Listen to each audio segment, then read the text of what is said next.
commencer. Psychologue et psychanalyste, spécialiste depuis plus de 30 ans de la question de l'enfance et de la famille, Sophie Marinopoulos est à l'écoute des parents depuis toujours, avec bienveillance et clairvoyance. Elle fonde en 1999 l'association des Pâtes au beurre à Nantes, un lieu d'accueil et d'écoute parents-enfants unique, où les familles avec ou sans enfants peuvent se confier à 2 professionnels dans une cuisine. Voilà, c'est un lieu où on peut vraiment venir et parler, être réconforté par des professionnels. Le rapport ministériel sur l'éveil culturel et artistique des 0-3 ans qu'elle rédige en 2019 donnera l'impulsion et vraiment l'idée d'organiser cette journée. Je vous remercie d'accueillir Sophie Marinopoulos.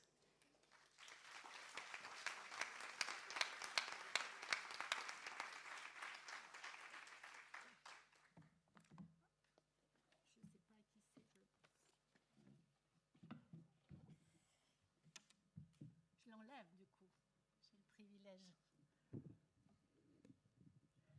Hop. Merci 1000 fois, merci de cet honneur de me laisser démarrer cette journée. Et merci de cet accueil, parce que nous sommes arrivés hier soir, je dis nous, parce que j'étais avec Hélène Caldi, ma collaboratrice, Sarah Matera, avec qui nous faisons un compagnonnage régulier.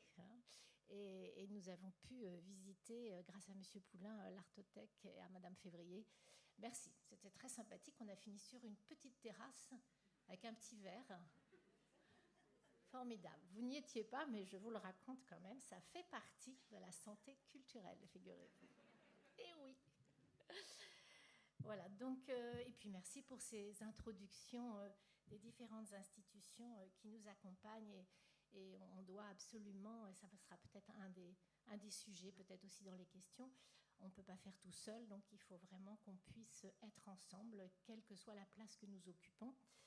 Et c'est un peu de ça dont je vais vous parler, je vais vous raconter comment le rapport est arrivé, puisque je suis une soignante, et puis merci d'accueillir une psychanalyste. Je sais bien que nous ne sommes pas les préférés sur cette terre, que bon, on est un peu des gens bizarres, paraît-il, mais finalement, on sait aussi se mettre au service du social, et de nombreux psychanalystes l'ont prouvé. Donc c'est important, je rappelle que je suis une soignante, parce que je ne suis pas du monde de la culture, donc je n'ai aucune prétention et je ne prendrai pas un discours qui ne m'appartient pas, je ne saurais pas le faire. J'ai voulu participer à une réflexion collective et à des préoccupations que nous partageons. Et moi, je les partage parce que justement, je travaille auprès des parents depuis le début des années 80. Je vais bientôt faire ma 4e décennie. C'est un peu hallucinant, mais c'est comme ça. C'est passé très vite, hein. Je le dis pour les jeunes, ça passe très vite. Et j'ai été donc longtemps une soignante en maternité et dans les CMPP et CAMS, que vous connaissez bien sûr, où je souffrais beaucoup des listes d'attente que nous avions, qui faisaient que les parents arrivaient tardivement dans nos bureaux parce qu'il avait fallu qu'ils restent inscrits. Ça ne s'est pas arrangé, c'est absolument catastrophique. Et il y a une dimension très abandonnique de la famille dans ces cas-là, parce que quand vous n'êtes pas bien avec votre enfant et qu'on vous dit revenez l'année prochaine, vous hésitez à le jeter par la fenêtre, il faut être honnête quand même, parce que vous dites, je ne vais pas passer un an avec cet enfant qui me fait la vie, quoi. Et c'est comme ça que sont nées les Pâtes au beurre. Je vous remercie de l'avoir présenté, Madame Février, qui est un lieu d'accueil pour les familles, où je me suis dit, il faut faire quelque chose. D'abord, il faut être plus accessible. Et la cuisine, c'est une pièce familière. Il n'y a rien de plus constant qu'une cuisine, finalement, quelle que soit la famille, la culture, le milieu social. Une cuisine ressemble à une cuisine. Il y a les mêmes éléments et c'est très important parce qu'on vient se confier. On vient se confier sur des préoccupations, on n'est pas au mieux de sa forme. Quand on vient au Pâtes au beurre, on est préoccupé. Et dans cette cuisine, il y a des professionnels qui sont des professionnels de la santé psychique, tous diplômés et qui accueillent ces familles. C'est important que je vous le raconte parce que c'est là, d'abord parce que les parents et les enfants m'ont tout appris, je l'ai suffisamment écrit. Ils m'ont appris mon métier et puis on a vieilli ensemble, donc je leur dois beaucoup et à chaque fois que je prends la parole, je m'autorise, je me sens légitime à le prendre en leur nom puisque c'est eux qui m'ont transmis. Donc, et je pense que chacun, la place que vous occupez, c'est aussi ce que vous vivez en vous disant finalement j'ai appris avec ceux que j'accompagne. Hein. Donc je suis passée finalement du soin à la prévention, puisque l'EHPAD Aubert c'est un lieu de prévention, c'est un cousin des LAEP. Hein, les LAEP pour les plus jeunes, c'est à copier un peu les maisons vertes, mais en prenant surtout la dimension administrative. Hein. Il y a des choses qui se sont perdues en route. Toujours est-il que c'est des lieux importants pour les jeunes enfants et leurs parents qui, historiquement, Françoise Dolto voulait accompagner le moment de la socialisation. Hein. On est dans les années 70-80. L'enfant est à la maison avec sa mère et puis le père part travailler. Et après, la grande socialisation, la grande séparation, c'était l'école maternelle. Et elle voulait accompagner cette séparation. Et tous les lieux d'accueil, d'ailleurs, travaillent sur la question de la séparation, soit pour la socialisation, soit comme l'EHPAD Aubert, pour justement accompagner plutôt tout ce que ça vient faire comme effraction dedans, hein, c'est-à-dire de se séparer. Et on se sépare toute la vie. Et on est confronté sans cesse à cette question de la séparation. C'est pour ça qu'au EHPAD Aubert, il n'y a pas de limite d'âge. C'est sans limite d'âge. Vous venez avec ou sans votre enfant, puisque vous n'avez pas toujours votre enfant avec vous, et c'est sans limite d'âge. Et c'est un lieu, on peut dire accompagnement à la parentalité, soutien à la parentalité, tout ça sont des mots d'aujourd'hui, mais c'est un lieu, me semble-t-il, de préoccupation. Préoccupation parentale, en piquant un peu l'idée à Winnicott, ce pédiatre psychanalyste qui parlait de la préoccupation maternelle primaire. On est dans les années 50, donc il parlait beaucoup de la mère essentiellement, mais c'est une disposition psychique, si vous voulez, c'est une capacité à être là pour l'autre. Hein. Donc c'est voilà, qu'est-ce qu'on met en place, nous, dans notre société, pour que chacun se sente reconnu, écouté, attendu hein, et qu'on ne le laisse pas sur le trottoir.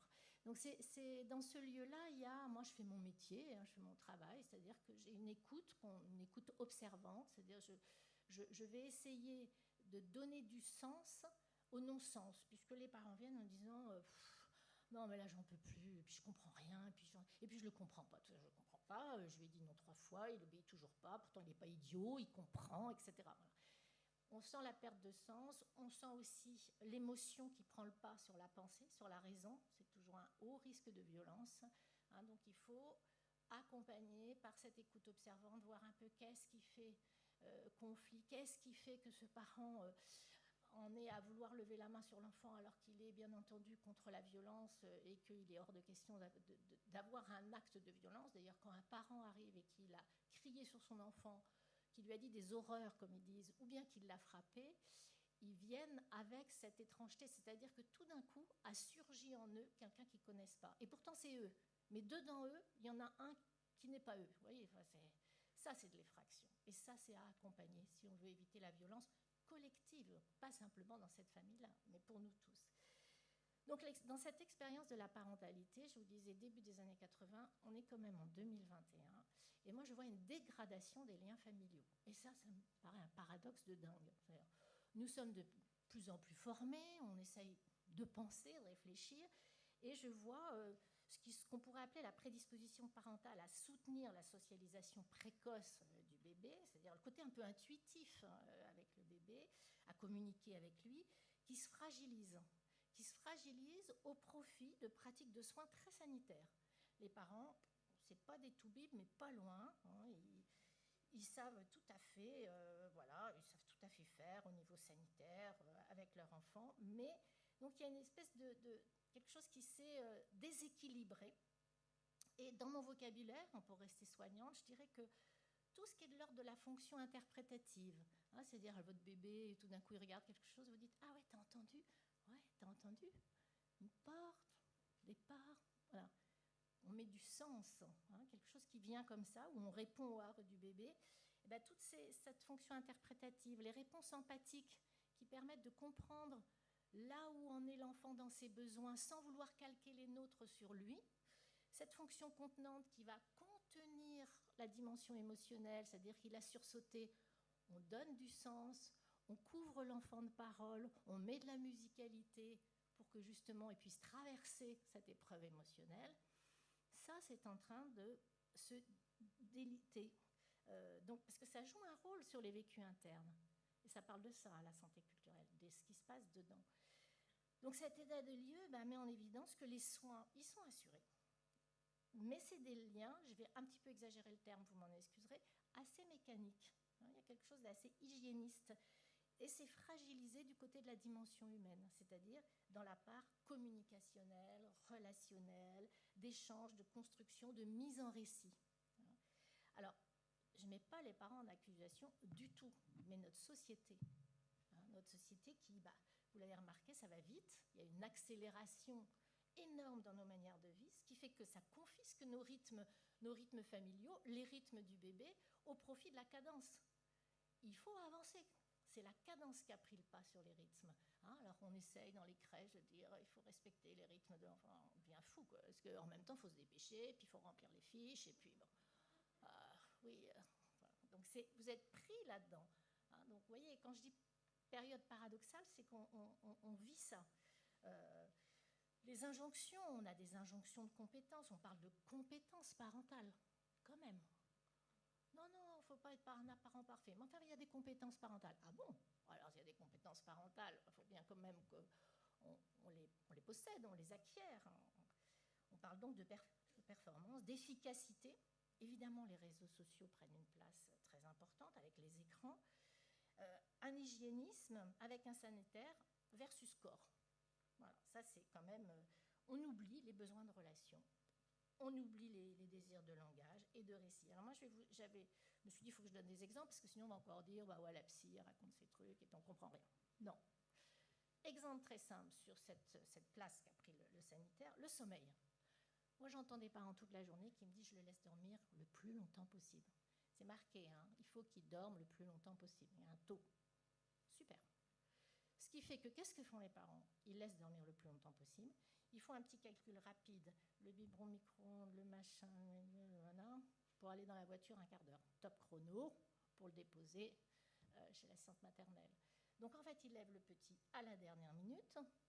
Il a déjà le biberon dans la bouche, il a changé de couche, il a déjà son vêtement de pluie ou autre, et il est déjà dans la voiture. Il n'y a aucune recommandation, explication, accompagnement autour de... Non, il faut dormir le plus longtemps possible, certes, mais il faut pouvoir se rencontrer. Il faut pouvoir se retrouver. Donc on se réveille tranquillement pour se reconnaître. Parce que oui, le bébé, il faut qu'il reconnaisse que celui qui l'a quitté la veille, c'est toujours le même le matin. Vous, forcément, vous êtes adulte, vous pensez que ça va de soi, que quand vous vous levez auprès de votre mari ou votre femme, vous savez que c'est le même. Bah oui, vous, pas lui. Donc il y a 2-3 vérifications à faire. Et si on ne les fait pas, eh bien, on part chez un étranger, qui bien sûr n'est pas un étranger, puisque bien sûr il le connaît, mais sans s'être assuré que celui dont on a besoin est bien toujours là. Donc dedans, il n'a pas eu le temps de prendre appui. Vous voyez ce que je veux dire?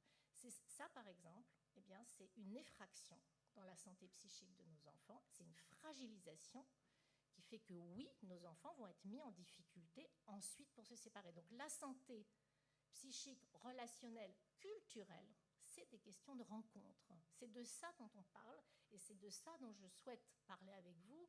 Moi, je m'arrête à 45 minutes. C'est pas grave si je m'arrête au milieu d'une phrase. Après, il y a le rapport et puis on peut continuer à se parler. Ce qui est important, c'est de faire passer des messages de cet ordre-là, comme par exemple, jouer à cacher-coucou. Jouer à cacher-coucou, vous savez à quel point c'est un jeu symbolique, c'est un jeu extrêmement important pour les enfants, puisque c'est pas... Alors attention, c'est pas une occupation, qu'on soit clair. Quand un professionnel de l'enfance, quel que soit son poste, va jouer à cacher-coucou, il ne cherche pas à occuper l'enfant. Il lui offre une rencontre. Il vient lui faire vivre des émotions et une rencontre humaine. C'est-à-dire, il l'inscrit dans notre humanité. Donc, parce que l'enfant, il est en train de vérifier s'il peut perdre des petits bouts de l'autre et qu'il peut le garder entier dedans. On parle de permanence de l'objet dans notre jargon, qui n'est pas très joli, mais qu'importe, on s'en fiche un petit peu. Lui, il faut qu'il vérifie. Donc, il joue. Et en fait, il y a un moment, parce que bon, vous savez bien, cacher-coucou, c'est ça, on perd un cheveu à la limite au départ, mais petit à petit, il va apprendre à fermer ses mains. Donc, on lui offre une rencontre, on lui dit, je t'offre cette rencontre avec un autre que toi, c'est l'expérience de l'altérité, c'est véritablement la civilisation, c'est-à-dire on le civilise. À ce moment-là, on est un passeur de culture, on est un éveilleur. C'est pas rien Donc, c'est pas rien de prendre du temps avec un enfant. C'est comme quand on répond à ses areux et qu'on lui dit waouh, vas-y, recommence. Puis il me regarde comme ça, il dandoline. Et puis tout d'un coup, il lance une espèce de truc. Il dit ouais. Vous voyez, on lui donne de la musique, on lui donne du langage. Et ça nourrit son appétence. Et là, il y a de l'espérance. Parce que nos enfants sont en train de mourir de désespérance. Et nous aussi, d'ailleurs. On n'est pas très en forme, vous l'avez remarqué quand même. Psychiquement, bon là, on est ensemble, c'est sympa, mais on n'est pas très en forme, hein, psychiquement.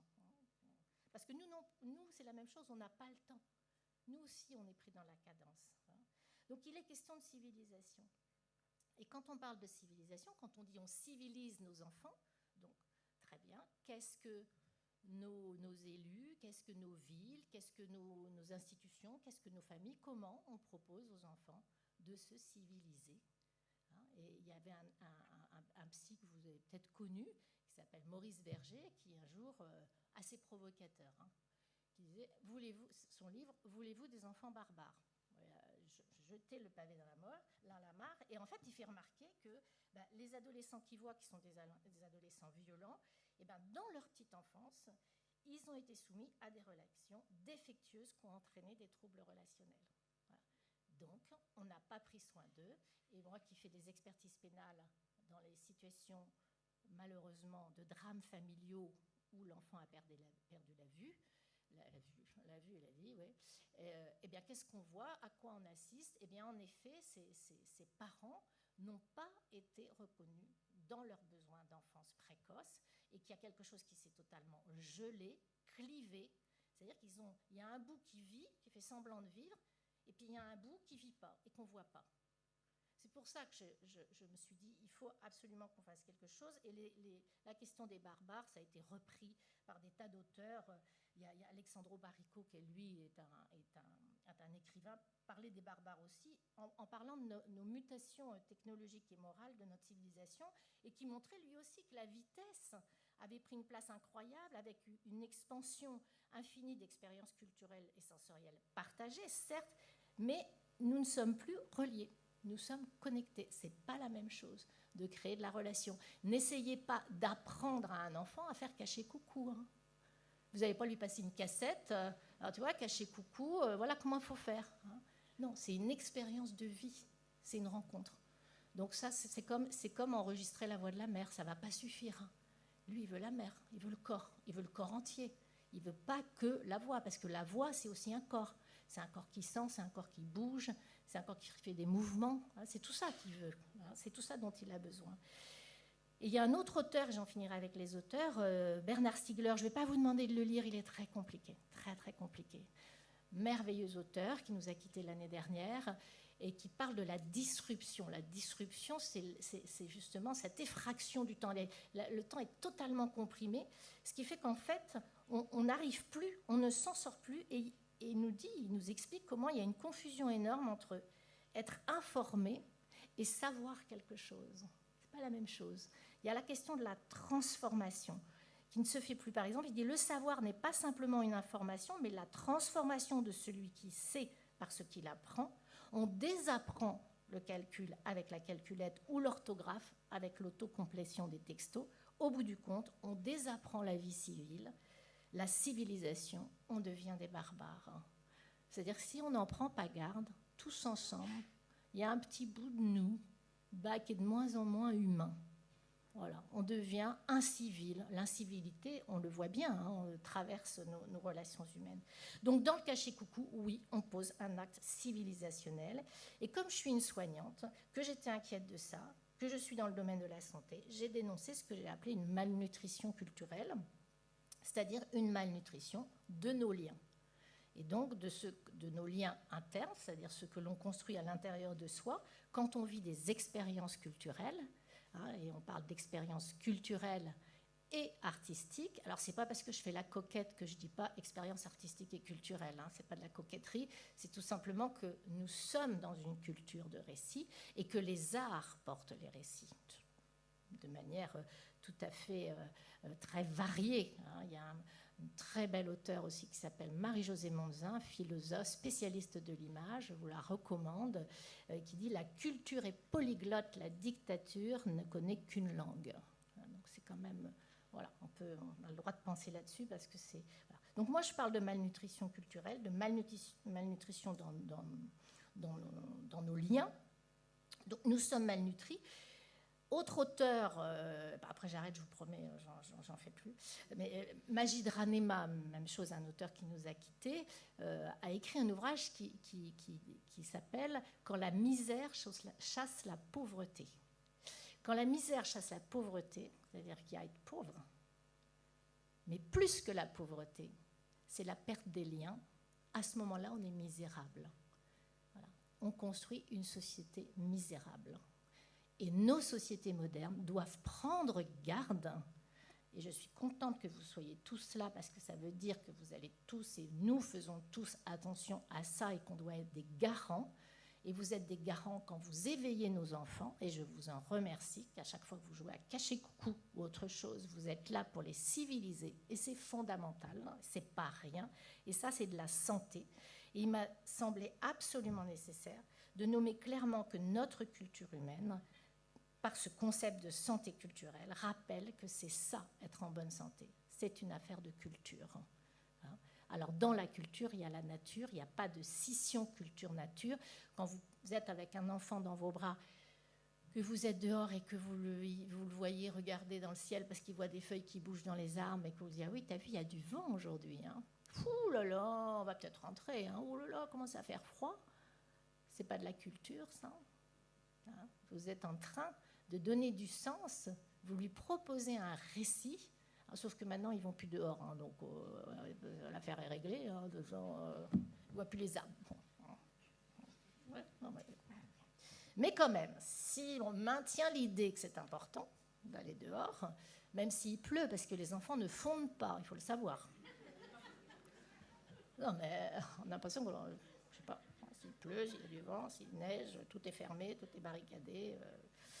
Alors je vais pas y aller là-dessus parce qu'on en a pour trop longtemps.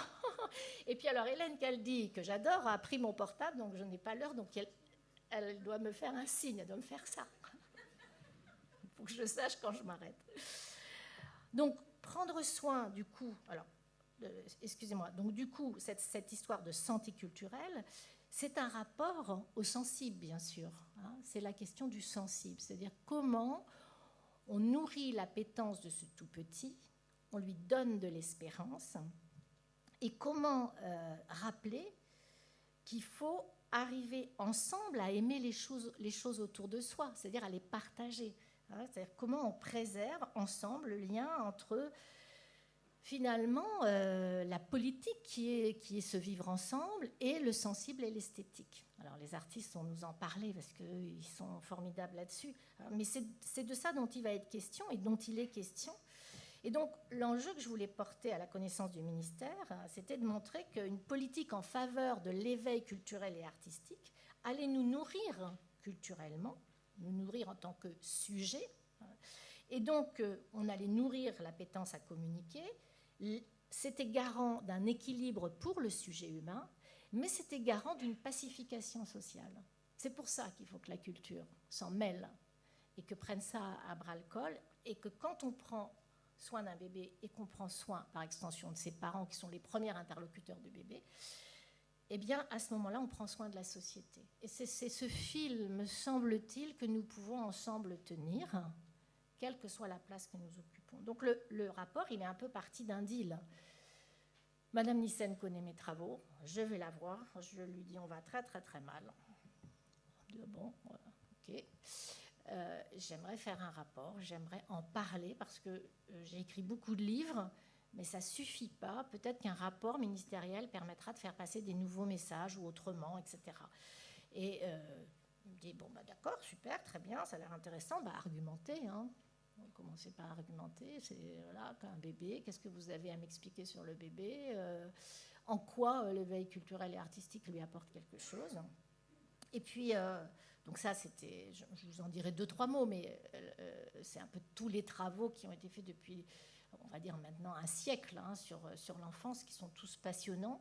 Mais il y avait aussi son intérêt pour qu'est-ce qui existe en matière d'éveil sur notre territoire en France, qu'est-ce que nous avons, c'est quoi la cartographie, est-ce qu'il y a beaucoup de choses ou pas, et donc là il y a eu un travail de recherche qui a été fait, et j'ai été très soutenue par des artistes, par des grosses associations culturelles qui ont éveillé mon attention là. Alors, bien sûr, je suis passée à côté de plein de choses et il faut m'en excuser, je ne pouvais pas tout mettre, mais ce qui était important, c'est de pouvoir montrer que toutes les expériences, les initiatives qui étaient faites sur le terrain, quelles qu'elles soient, étaient inspirantes, et que cette expérience que vous pouviez porter, peut-être toute seule dans une crèche ou dans un endroit, ça faisait office d'expertise. Et que ça, il ne fallait pas qu'on perde ce savoir-là, qu'il est absolument fondamental. Il y a les théoriciens, moi je conceptualise, je théorise, il y a la pratique qui donne expérience et expertise. Et il faut mettre ça ensemble, et on devrait avoir d'ailleurs une grande bibliothèque, parce que moi, ce que je me suis aperçue, c'est que quand même la cartographie, il y a quand même des inégalités. Il y a des endroits où il se passe plus de choses que dans d'autres, très clairement. Donc, s'il est question de santé, il n'est pas question qu'il y ait des inégalités. Il faut absolument qu'il y ait la même chose, qu'on retrouve la même chose partout. Donc ça occupe une grande partie du rapport aussi. C'était aussi vouloir donner la parole et puis mettre à l'honneur les professionnels et les artistes qui travaillaient depuis si longtemps. Et puis après, elle m'a dit, très bien, une fois que vous aurez fait tout ça, vous me proposerez une politique culturelle à dimension sociale, pas de problème, je vous écris ça en 3 minutes. Ça ne me préoccupe pas du tout, je n'ai pas dormi pendant 1 an, mais bon, tout va bien. Et je me suis lancée dans une proposition, en effet, de politique des 3 A, en me disant, comment on attend nos bébés aujourd'hui, comment on les accueille et comment on les accompagne. Et bien entendu, dans le lien à leurs parents. C'est-à-dire qu'on n'oublie pas les premiers interlocuteurs. Alors attention, qu'on soit très clair, je n'étais pas sur un terrain vierge. Je ne suis pas arrivée en 2019. Coucou, je vais vous faire une politique de l'éveil culturel et artistique, parce qu'avant, il ne se passait rien. C'est faux, il y avait des associations, il y avait des artistes, il y a des professionnels qui travaillaient depuis très très très longtemps, qui ont fait énormément de choses. Et on parlait tout à l'heure de la place de l'éveil artistique et culturel pour lutter contre l'exclusion, et ça j'en suis tout à fait d'accord. Il y a en eu fait ce protocole interministériel en 89, mais qui était resté un peu sans être trop saisi. Le rapport en 2017 avec les propositions de Sylviane Gianfino autour de la charte d'accueil du jeune enfant en 10 points a été très importante, et en particulier le point 5 pour moi, puisque ça parlait de culture. Donc tout ça, ça rappelle vraiment fortement que c'est un levier d'émancipation, de lutte contre l'exclusion, mais j'ai voulu aller au-delà, vraiment en disant tout ça c'est fait, donc ce n'est plus à faire, je crois qu'on a tous compris, mais c'est une question de santé. Et là, en appuyant fortement avec une nouvelle proposition de terme. Donc parler de santé culturelle, c'est déjà, ça tire les fils autrement. Ça propose des nouveaux imaginaires autour de la culture, autour de l'éveil, autour de la place la place de l'éveil dans les lieux de nos enfants, et puis par extension sur le professionnel, bien entendu, sur la place de l'artiste. Voilà, donc cet éveil culturel et artistique, évidemment j'ai pris appui puisqu'on me demandait un peu de m'expliquer, et je ne vais pas vous passer en revue tous les travaux, mais juste comme ça, on peut se dire, ne pas oublier à quel point le bébé est un constructeur actif de ses connaissances. Et quand un bébé fait une expérience de vie, une expérience de rencontre, à chaque fois, il nourrit sa vie interne. Et ça ne se voit pas. Alors c'est ça qui est compliqué, c'est que ça ne se voit pas. Et c'est bien pour ça que moi, dans mes consultations, parfois, je rencontre des gens totalement appauvris dans leurs ressources internes. Il n'y a pas que les écologistes, ils disent qu'il n'y a plus de ressources, d'accord, mais nous, dans nos ressources internes, on les a appauvris. On s'est fragilisés, nous fragilisons. Et c'est là-dessus qu'on est obligé aujourd'hui de faire un effort. Et moi, je dis, notre nouveau défi sanitaire, c'est de reconnaître la santé relationnelle. Et donc, aujourd'hui, je parle de santé culturelle. On ne veut pas le faire, très bien. On va dans le mur. Donc on arrête de se plaindre de nos enfants qui ne sont pas comme on voudrait, parce qu'ils sont formidables, nos enfants. Nos jeunes, ils sont formidables. on ne cesse de dire ils sont ci, ils sont ça, ils bougent trop, ils font ci. Bah oui, ils bougent forcément parce que pour penser, il faut bouger. Bah oui, quand on est petit.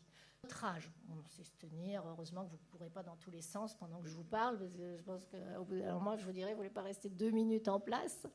Mais pour un petit, oui, bien sûr. C'est bien pour ça que d'ailleurs, quand on lui propose des moments d'éveil, il part dans tous les sens. Hein, il n'est pas forcément assis à nous écouter. Je suis toujours un petit peu désolée quand on dit aux enfants, maintenant je vais raconter l'histoire. C'est le moment de la lecture. On s'assoit tous. Chut, on est bien sage. Oh, c'est pas drôle, quoi. Déjà, on n'a pas du tout envie de voir l'histoire. Enfin, moi, ça ne m'intéresse pas du tout. Je me dis, ah bon, je ne peux pas bouger, je ne peux pas mettre un pied en l'air, je ne peux pas rigoler, voilà. C'est là où... Mais il faut qu'on apprenne aussi à comprendre ce que c'est qu'un enfant, parce qu'on a oublié, finalement, quels étaient les besoins fondamentaux des tout-petits. Hein. On a oublié tout ça. Bref, donc toujours est-il que c'est un être de relation, il est en appétence, c'est-à-dire que plus tard, il sera curieux. Pour l'instant, il est en appétence, il a envie, il a du désir, tout l'intéresse. C'est pour ça qu'un bébé, c'est merveilleux, c'est qu'on sent, il vous prend comme ça, on a l'impression qu'il vous boit complètement, on a l'impression qu'il laisse rien de côté. Hein. Et comment toutes les expériences subjectives qu'il fait, c'est-à-dire des expériences personnelles, hein, subjectives, c'est-à-dire qu'il nourrit son rapport au monde, à lui. Et tous les bébés ne sont pas les mêmes, ils ne se nourrissent pas tous de la même manière. Hein.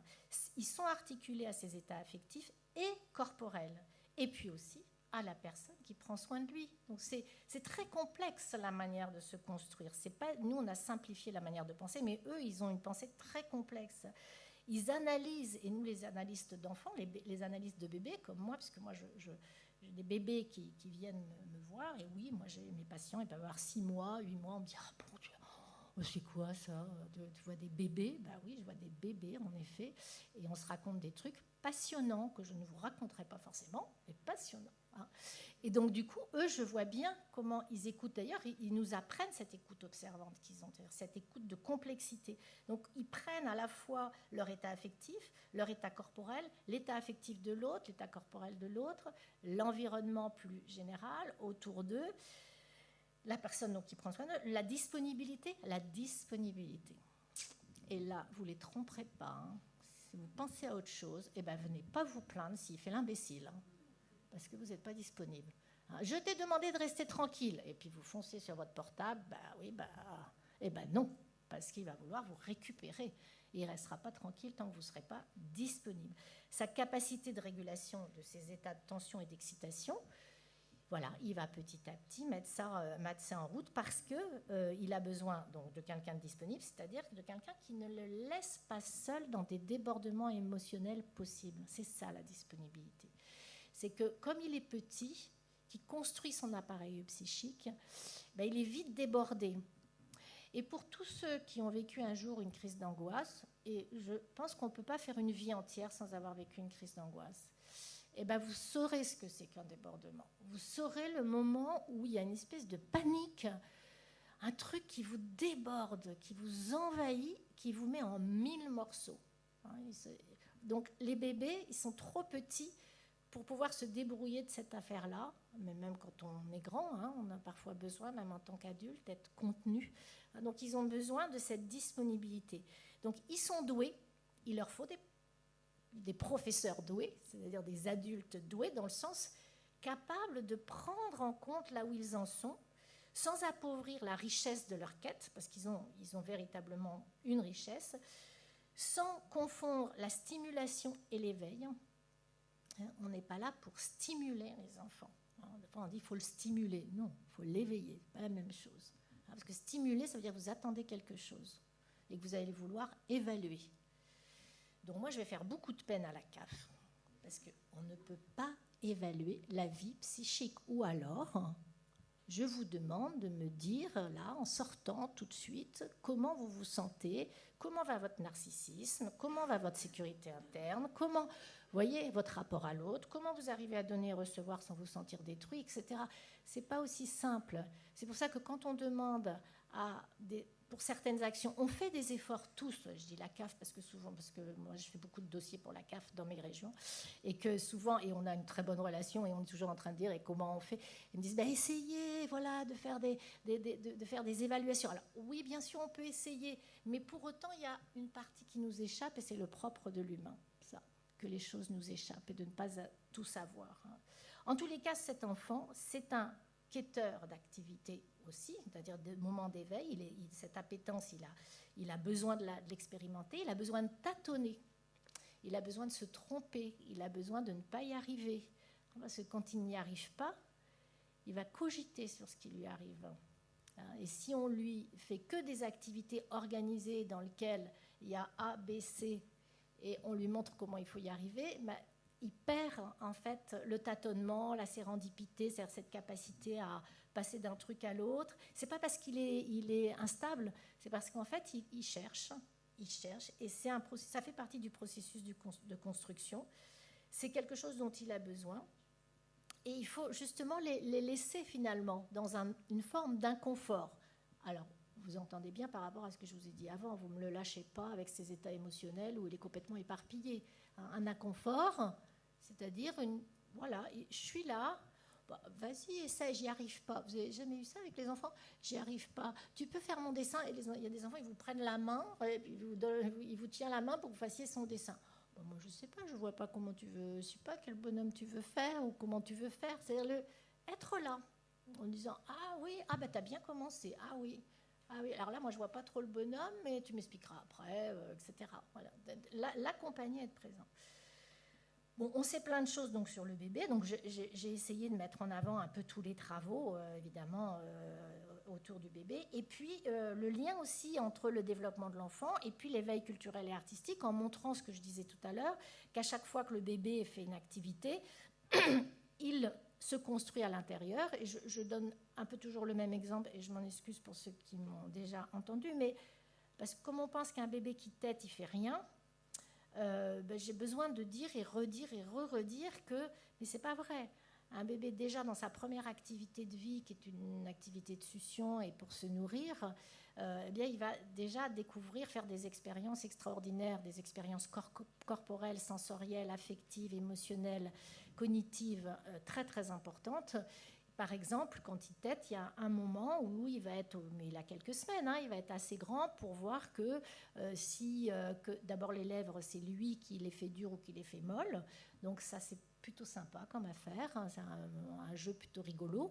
Et puis, il s'aperçoit aussi que quand il les fait molles, le lait coule dehors, et que quand il les fait durs, le lait coule dedans. Donc il y a l'apparition du dehors et du dedans, qui est éprouvé, pas intellectualisé. Il ne se dit pas j'ai un dehors, j'ai mon corps, l'image du corps. Non, il éprouve quelque chose, mais il éprouve parce qu'il fait l'expérience tout seul. Vous n'êtes pas en train de lui dire tiens, serre pas tes lèvres, tu vas voir, ça coule dehors. Non, il va découvrir un jour. Et quand il fait ça, vous, l'adulte, ça vous met en émoi. Parce que, en particulier, les mamans, sur cette question-là, quand le bébé ne prend pas son lait dedans, elle dit qu'est-ce que tu fais? Mais qu'est-ce qui se passe? Et du coup, ça change totalement l'état émotionnel de celui qui le porte. Donc le corps n'est plus le même. Le corps change d'odeur, change de mouvement, change de musicalité. Voilà. C'est un tout. Et c'est ça qui le nourrit. Ce n'est pas simplement le lait qui coule. Donc du coup, il éprouve une dimension très importante dans ses connaissances dont il aura besoin pour aller à l'école, qui est le dedans et le dehors. Et bien entendu, après, vous les voyez faire des jeux de dedans et dehors. À la crèche, on met dedans, on met dehors, on met dedans, on met dehors. Et puis à l'école, évidemment, on collera les gommettes rouges dans le rond, les gommettes bleues à l'extérieur du rond. Voilà. C'est-à-dire les apprentissages prendront appui sur les connaissances qui ont été faites, vous voyez, à des moments de la vie où on pense qu'il ne fait rien, où on pense que il se nourrit. Et c'est pour ça d'ailleurs que parfois, un bébé peut finir son biberon et être affamé aussi. C'est pas la question du lait, c'est qu'est-ce qu'on y a mis dans cette affaire, c'est-à-dire qu'est-ce qu'on y a mis dans la rencontre. Ça, c'est une sacrée question pour nous, parce que en fait, comme notre société va pas très très bien, que nos sociétés modernes sont un petit peu malades, psychiquement, affectivement, relationnellement, tout d'un coup, tout ce qui nous paraissait aller de soi, on s'aperçoit que c'est pas si simple et que ça se passe peut-être dans un ailleurs. Et que cet ailleurs, comme on ne le voit pas, comment on fait pour savoir? Il faut qu'on fasse une écoute observante. On peut tous être dans cette écoute observante, essayer de comprendre ce que l'autre vit, pas simplement avec les enfants, mais aussi entre nous, les adultes.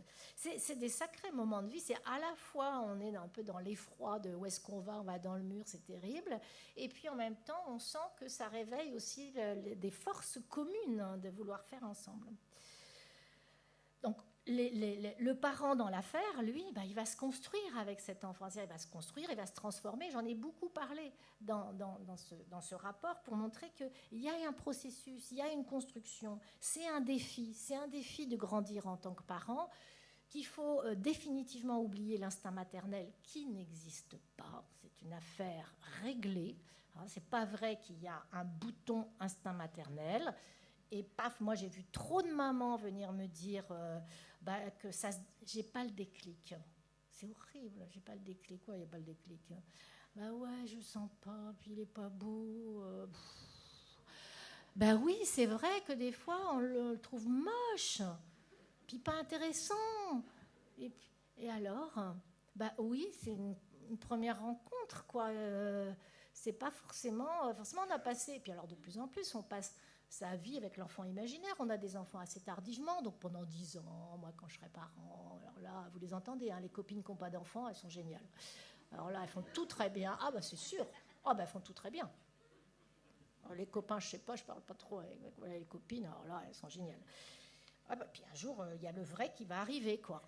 Là, on va, voilà. Ça veut dire que c'est tout ça pour dire, et on peut en rire ensemble, c'est vrai que c'est une expérience, c'est une rencontre. Et que la rencontre, c'est une construction. Et que oui, des fois, c'est pas du premier coup, mais que tout doucement, ça se construit. On apprend à se connaître, on apprend à se rencontrer, on apprend à se parler.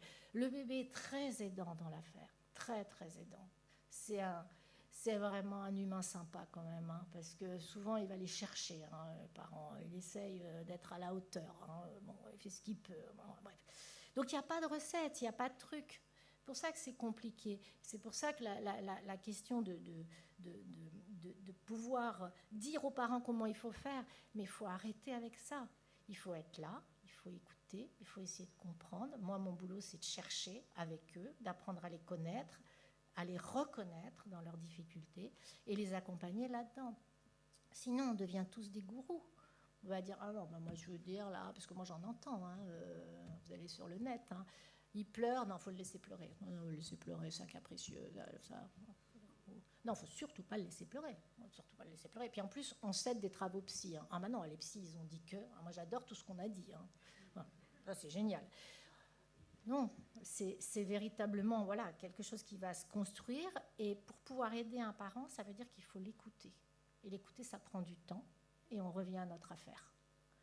Moi, si j'ai quitté l'hôpital et les CMPP, les CAM, c'est parce que je ne voulais pas escamoter le temps avec les parents. Et oui, il y a un moment, il faut être des refusants. Et il y a un moment, il faut dire, non. Non, moi, je n'écouterai pas en 10 minutes. Parce qu'à l'hôpital, on me disait, ta collègue infirmière, elle en a vu 5, tu en as vu 1. Tu fais quoi? Je ne fais pas une piqûre.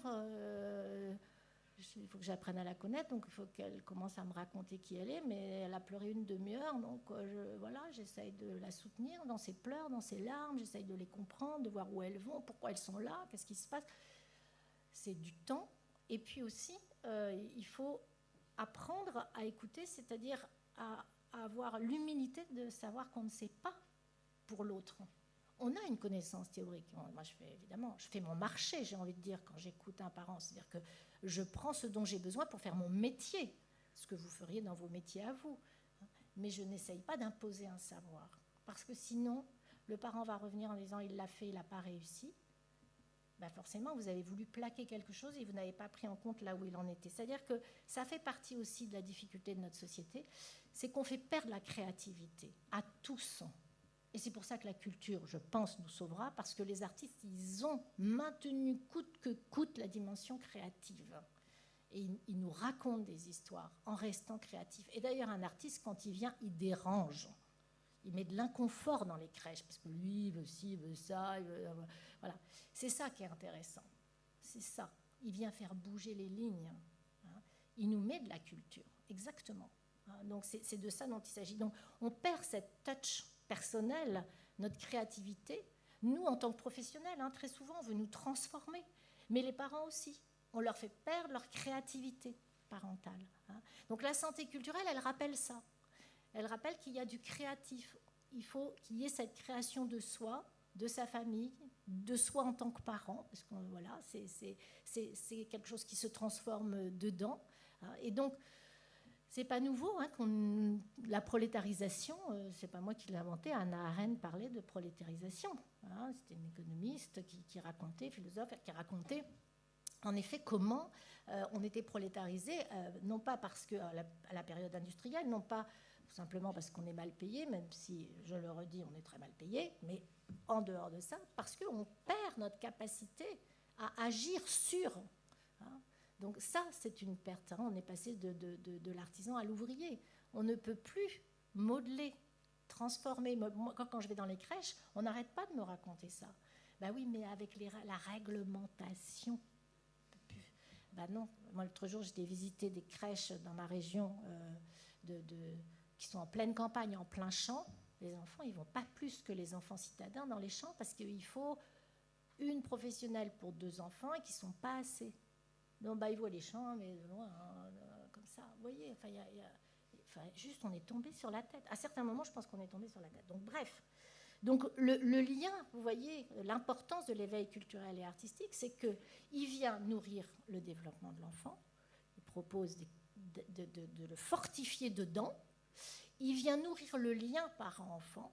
Il propose des cultures de ralentissement qui me plaisent énormément parce qu'en effet, se poser avec un enfant pour lire, pour écouter une musique, pour aller se promener dans un musée, eh bien, c'est une culture du ralentissement.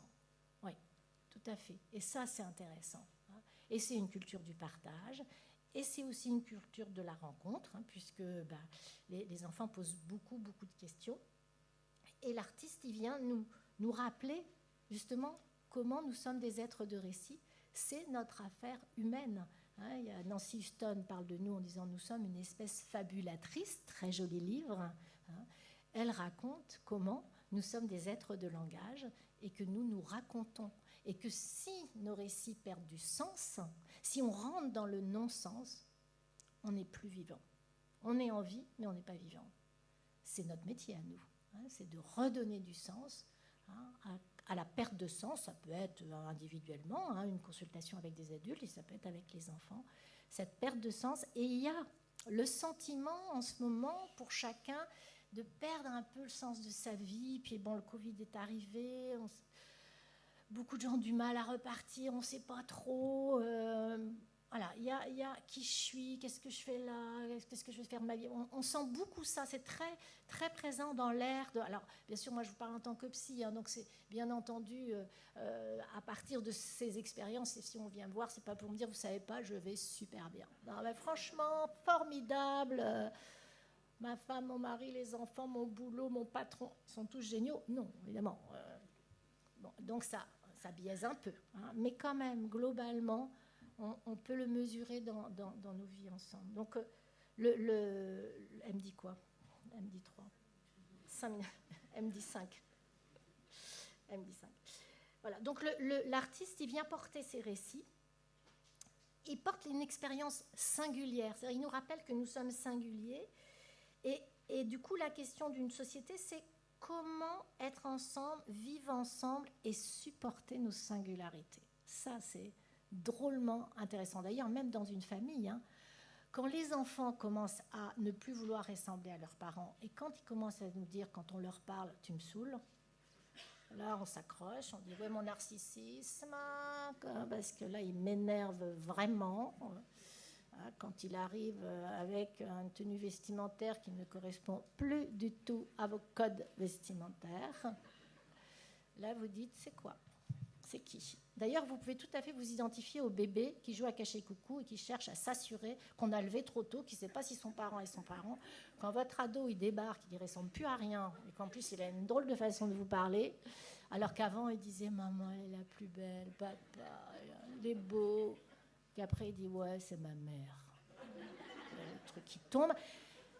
Bon, il faut un peu de narcissisme. Donc on peut s'identifier au bébé, au tout petit dans ses expériences de vie, parce que c'est pour ça que je dis il faut grandir en tant que parent, que le grandir, la croissance, la question de la séparation, elle se joue toute la vie, et on parle de ça, nous, au Pâte au beurre, mais c'est ça la santé culturelle. C'est comment on accompagne le fait qu'il faut qu'on soit bien nourri dedans, pas que dehors, pas que des petits corps potelés, mais aussi dedans, pour s'assurer que tout va bien. Donc la politique des 3A, elle a été du côté de... Elle raconte qu'il faut prendre en compte les travaux existants. Il y en a plein de travaux existants. Et ça, j'en ai nommé un certain nombre.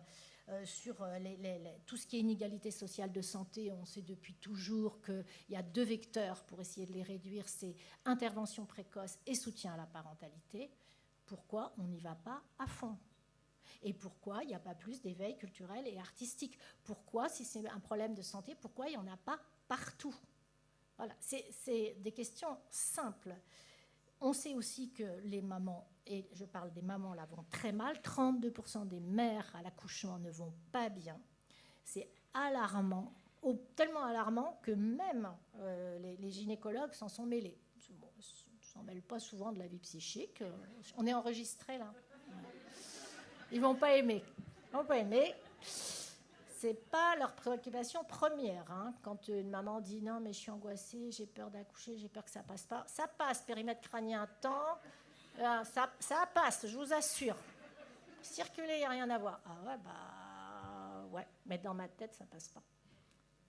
Ah bah allez voir le psy. Ah bah c'est bon, alors allez voir tout de suite, on se dit bah c'est vraiment grave, parce que si on va voir le psy, c'est hyper grave. Voilà, donc les mères vont très mal et on a des chiffres, et ça, si vous ne voulez pas lire le rapport, regardez la page où c'est marqué, vous les trouverez. Donc du coup, en préconisation pour attendre, moi j'ai proposé des préconisations autour de élargir la préparation à l'accouchement par une approche culturelle, faciliter la présence des artistes dans la préparation à l'accouchement. Nous, au Pâte au beurre, on fait de la danse prénatale, c'est passionnant. C'est une autre manière de préparer son corps, d'attendre le bébé, créer un DU, évidemment, sur la santé culturelle, que la formation personnelle petite enfance, petite enfance mette un module autour de l'éveil culturel et artistique, parce que je suis sûre que ça intéressera tout le monde. L'éveil culturel et artistique, ça parle de nous. Donc, en formation, ça serait formidable, avec bien sûr... penser l'architecture favorable aux liens dans les lieux de naissance, penser aux espaces verts comme indispensables aux besoins des futurs parents. Il y a eu plein de recherches passionnantes sur la place du végétal dans notre santé, comment on peut se sentir bien. On continue à faire des buildings où il faut se mettre sur une échelle pour voir qu'il y a du ciel. Voilà, il faut quand même juste qu'on se dise, on a tout, on a un peu des enfants gâtés, on a vraiment beaucoup de choses passionnantes. Accueillir, accueillir culturellement à la maternité. Pourquoi dans les maternités, il n'y a pas des salles de musique, des salles de lecture? Pourquoi est-ce qu'il n'y a pas plus de protocoles d'accord santé-culture? Évidemment, revoir le carnet de santé. Là, je vous en ai parlé, le carnet de santé, au secours, quoi.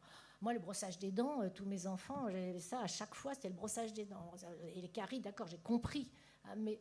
sur l'angoisse, sur la séparation, sur la construction interne, sur à quoi ça sert de lire à un enfant, est-ce que c'est vraiment utile? Il n'y a pas longtemps, une maman m'a dit « Ah ouais, vous lui lisez une histoire ?» Il avait 6 mois, une maman très cultivée. Ça l'a dépassée complètement. Et je sentais qu'elle était perdue. Elle dit « Mais moi, je ne fais jamais ça parce que je pensais que ça servait à rien. » Bon, vous voyez, on a encore du boulot. On a encore du boulot. Mais j'ai presque fini, Hélène, je te promets. Voilà. C'est dur de terminer. Et puis accompagner toutes les initiatives de lecture partagée, bien sûr dans les PMI, mais pas seulement, dans tous les espaces, qu'il y ait bien sûr des livres partout. Moi, j'ai parlé d'une consultation longue, c'est-à-dire une consultation une fois par an. C'est le professeur Mattei qui m'a soufflé l'idée, ministre de la Santé quand même, à qui j'avais été demandé « Qu'est-ce que vous en pensez de la santé culturelle ?» Je me suis dit « S'il me rit au nez, je suis mal partie, il faut que je trouve autre chose. » Il a trouvé ça intéressant. Je dis, bon, ça résonne, les politiques peuvent s'en saisir. Et la consultation longue, c'est plus de temps pour savoir un petit peu, une fois par an, comment va l'enfant, pas seulement dans son taille, poids, périmètre crânien, mais aussi dans son rapport au monde, dans son environnement, dans les espaces culturels, comment est-ce qu'il vit, sachant que la culture n'est pas que dans les lieux culturels, mais ça, vous l'avez compris. Et donc mettre l'éveil culturel et artistique dans le lien enfant-parent, dans les programmes de soutien à la parentalité, c'est noté, mais est-ce que c'est réalisé? Ça, il faudrait que vous me disiez. Encourager les actions itinérantes, ça pour aussi les espaces évidemment ruraux. Et puis, colloque international tous les 2 ans, qui devrait avoir lieu sur les éveils culturels et artistiques, qu'on s'inspire de nos voisins qui font des choses, mais nous aussi on fait des choses, tout ne se passe pas à l'étranger. Parce que souvent on nous dit ouais mais là-bas, oui d'accord, mais nous aussi on fait des choses. Donc voilà, d'ailleurs vous allez écouter Sarah, vous allez voir, hein. Sarah Matera, nous on a des espaces géniaux, je dis rien de plus parce que vous allez la découvrir. Donc voilà, c'était tout ça pour vous dire, j'avais préparé une conclusion, mais quand même a dit qu'il fallait que je me taise, je ne la ferai pas, mais c'est pas grave, elle n'est pas utile. Voilà, donc vous dire qu'on a encore beaucoup de travail ensemble. Il ne faut pas qu'on baisse les bras, il ne faut pas qu'on se décourage. Si vous avez un petit coup de mou, demandez un colloque, on revient et on se remet une couche et on y va. Hein, et tous ensemble. Voilà. En vous remerciant beaucoup de m'avoir écouté.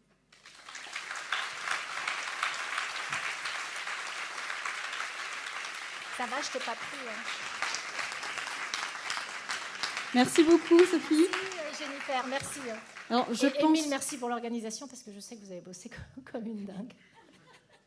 Alors, c'est vrai que vous avez dit que les bébés boivent, nous boivent, mais je pense que nous aussi, on vous a bu ce matin. On a tout pris, on n'a rien laissé, on a bien pincé les lèvres. Alors, est-ce que vous avez des questions ?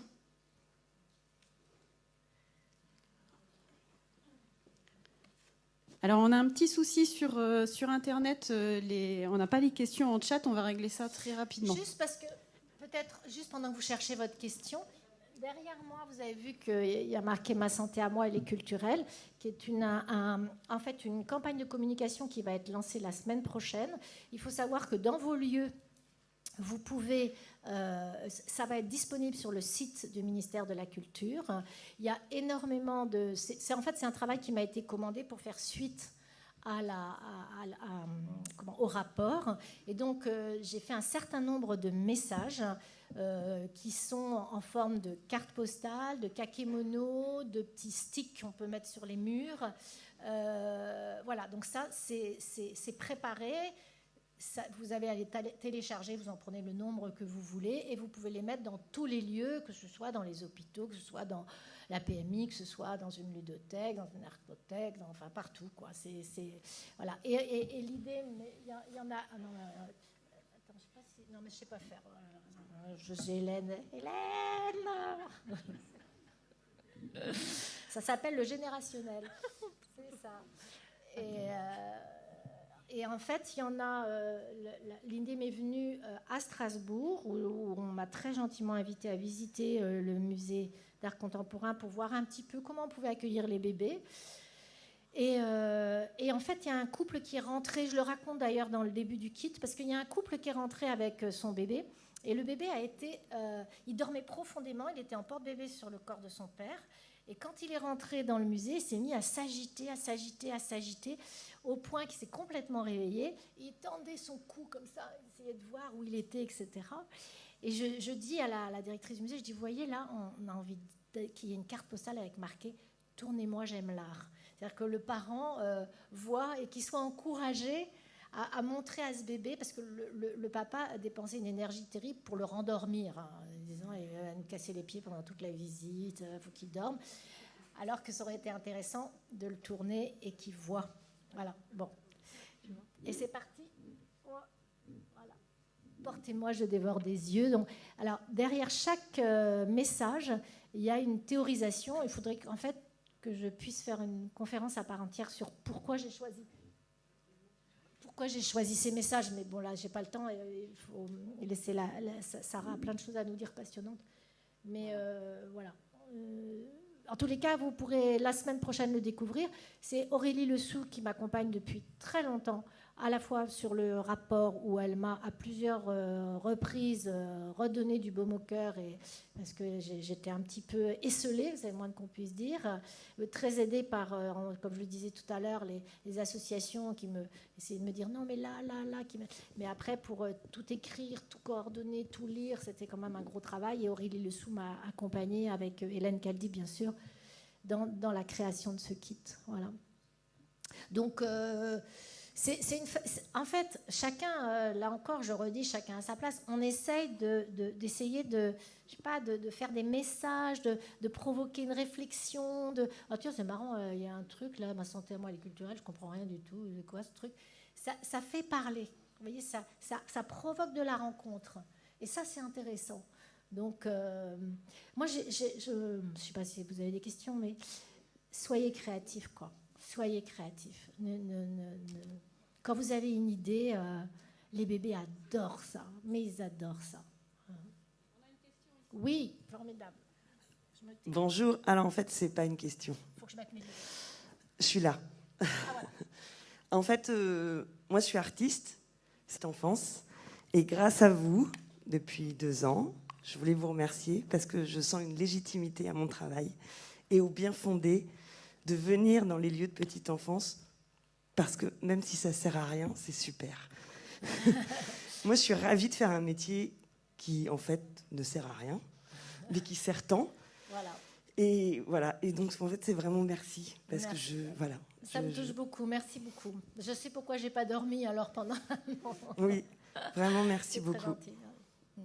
Mais c'est la question du tout et du rien qui est intéressant. Ces petits riens où il se passe tout. Enfin, bon, c'est très intéressant. Et c'est pour moi, les professionnels de l'enfance font beaucoup ça. Elles font des petites choses qui est un grand tout, en fait, pour nos enfants.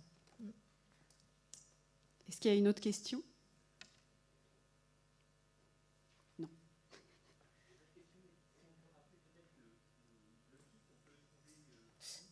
Le kit, il sera téléchargeable à partir de la semaine prochaine. Est-ce que j'ai dit que c'était Clémence Passot, l'artiste? Non.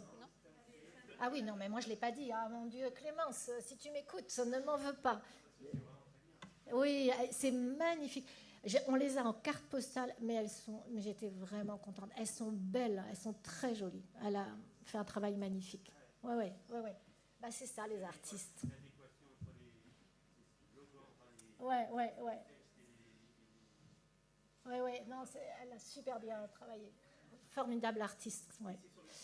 À partir de la semaine prochaine, vous pourrez les télécharger, vous pourrez faire vos commandes en fait, mais vous vous débrouillez tout seul. Tout est fait pour que maintenant vous faites vos commandes. Vous commandez le kakémono, les sticks, les cartes postales, ce que vous voulez en fait, affiches. Ce qui fait que chacun peut prendre ce qu'il a envie. Nous, on a vu les cartes postales avec Hélène, puisque c'est la seule chose qui a pu être éditée un peu en avance. Elles sont vraiment très très très belles. Ouais, très réussies. Je suis pressée de voir les autres. Sur le site du ministère. De la culture, oui, pardon, de la culture, ben oui. Après, il y a ce qui est à votre charge. Le ministère a pris à sa charge voilà, tout le travail de conceptualisation et de l'artiste. Et après, c'est vous qui aurez à charge, je ne sais pas combien ça coûte d'imprimer des cartes postales, mais ça sera à la charge de l'institution. Il faut que l'institution mette un petit budget sur sa communication. C'est sur un service de communication, ça. Non. Donc, je ne sais pas si vous avez... Ah oui, il y a Madame Février, tout en haut, en fait. Alors là, au niveau tarif, j'y connais rien du tout. Je ne peux pas vous dire. Je ne peux pas vous donner une idée, mais je ne pense pas que ce soit trop cher. Peut-être les kakémonos un peu plus. Après, le kakémono, c'est plus... Je suis assez émue, donc ça va peut-être s'entendre.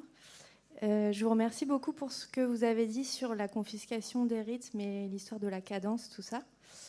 En tant qu'artiste, on perd souvent le sens de ce qu'on fait là quand on est dans des structures. On se demande un peu comment on a atterri là, est-ce qu'on nous attend vraiment, tout ça. Et j'en ai fait l'expérience récemment en maternelle. En fait, c'était une rencontre très très forte avec l'institutrice et puis l'ATSEM, et puis aussi il y avait une AVS, je crois que je ne me trompe pas, mais enfin je ne sais plus comment ça s'appelle le truc, bref, voilà. Où en fait je me suis rendu compte que le sens de ma présence, c'est que je pouvais mettre en place des choses qu'elle n'avait pas le temps de faire. Et voilà, tout simplement, j'ai retenu ça et j'ai envie de continuer en ce sens. Voilà. même, merci. Mais, non, pas vous, vous n'allez pas vous déprimer, les artistes, parce que là, si les psys et les artistes sont déprimés, on est mal parti. Mais, non, mais c'est vrai que ça vous demande d'assumer que vous allez mettre un peu d'inconfort ou déranger. Alors après, il faudrait peut-être faire une conférence sur qu'est-ce que ça veut dire de déranger et qu'est-ce que ça vient donner comme rythme différent, qu'est-ce que ça propose, puis comment justement ça vient faire ralentir la cadence. Enfin, voilà, c'est tout ça. C'est en ça que vous dérangez. C'est que vous venez rappeler que humainement, on a besoin de rythme pour parler. Vous avez vu comment on parle. On est obligé de parler. Nos ados, ils sont incroyables. Ils parlent à une vitesse. Ça fait de la rupture générationnelle. On ne se comprend plus. Ils vont à toute vitesse, en dehors du vocabulaire qui change sans arrêt. Moi, j'ai renoncé à me mettre à jour parce que de toute façon, ça change trop souvent. Mais en dehors de ça, je trouve qu'il y a en effet une rythmicité de langage qui a changé. Et du coup, ce qu'on ne veut pas voir, moi, c'est quelque chose sur lequel je travaille en ce moment qui m'intéresse beaucoup, c'est qu'on en perd la musicalité des échanges. C'est-à-dire que notre voix n'est plus musicale comme elle l'était parce qu'elle est dans la cadence. Alors, il y aurait sûrement des analyses à faire beaucoup plus importantes que ce qu'on peut se dire comme ça en 2 mots, mais ouais. Donc il faut, oui, vous avez vous l'entendez, hein, le rôle important, votre place centrale, et puis c'est partout, c'est pas simplement dans les lieux, dans la petite enfance, c'est dans les villes, c'est la culture, c'est partout. Il n'y a pas d'autres questions ? Une dernière ?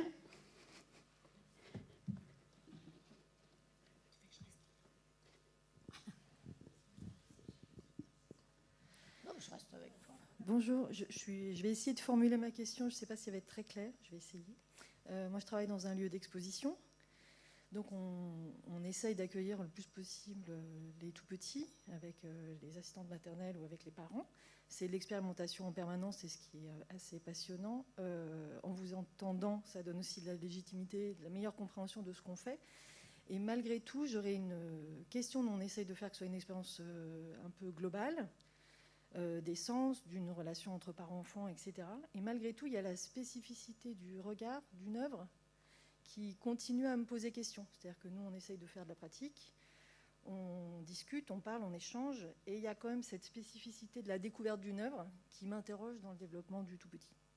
Voilà. Dans le sens, la découverte d'une œuvre où vous aimeriez raconter l'œuvre, c'est ça ou je parle plutôt, justement, on la raconte, mais ils n'ont pas le droit de toucher, déjà, ce qui est comme oui.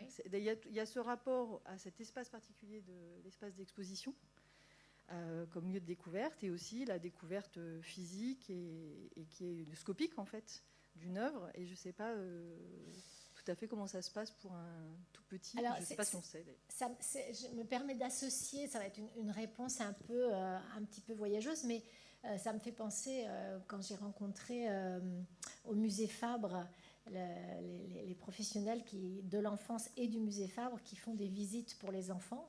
C'est super organisé. Elles font des choses extraordinaires. Et un jour, l'éducatrice jeunes enfants, je trouve plus son nom, c'est Ficorino, je ne sais plus son nom, et j'espère que Isabelle. Ah, merci Sylvie. Sylvie Reyna qui est parmi nous, que vous ne pouvez pas ne pas connaître. Donc Sylvie Reyna qui est bien là depuis 40 ans, toi aussi, plus 50. 50 ans qu'elle est une source de connaissances. Et donc, qui raconte comment, en fait, elle a emmené les enfants. Voilà, il y avait une activité. Puis, en repartant, elle s'est perdue dans le musée. Et elle est tombée sur la pièce où elle ne voulait pas aller avec les enfants. C'était la pièce Soulage. Parce que c'est très sombre, c'est très noir. Et qu'elle ne voulait pas se retrouver avec les petites 2 ans dans la pièce Soulage. Et en fait, les enfants ont été passionnés par la pièce Soulage. Ils ont tourné autour des œuvres, ils n'ont pas du tout touché. Ils ont tourné autour. Vous voyez comment c'est suspendu, en fait. Elles sont suspendues. Ils ont fait le tour, etc. Et elle s'est rendue compte que, en fait, dans sa représentation, comme c'est noir, ils allaient avoir peur. Comme c'est grand, ils allaient avoir peur. Comme c'est suspendu, ils allaient avoir peur. Et en fait, elle s'est privée, elle les a privés, ils se sont privés ensemble de cette... Et ils ont transformé ça en se disant, bon, on va y retourner calmement, parce qu'elle était complètement paniquée en disant, ils ne sont pas là où il faut, qu'est-ce qui va se passer après ? Et ils sont retournés calmement. Et pour les soutenir, pour qu'ils puissent peut-être toucher l'œuvre autrement, elles ont eu l'idée absolument géniale de constituer une mallette de morceaux de tissu noirs dans différentes matières, à scratch, ce qui fait que les enfants pouvaient fabriquer un soulage, des tout petits. Voilà. Donc vous voyez, cette notion du toucher, c'est pas parce qu'ils n'ont pas touché l'œuvre. D'abord, on touche avec ses yeux, hein, on touche avec sa peau, c'est-à-dire qu'on est touché, on est traversé. Hein, la culture, c'est ça, hein, c'est l'expérience de on est traversé, on est touché. Et c'est quelque chose de très singulier. Et c'est ça qu'il faut défendre. C'est le fait. Sinon, on va devenir totalement clivé, totalement froid à tout ce qui se passe autour de nous. Hein, on va se fermer littéralement, ce qu'on est en train de vivre.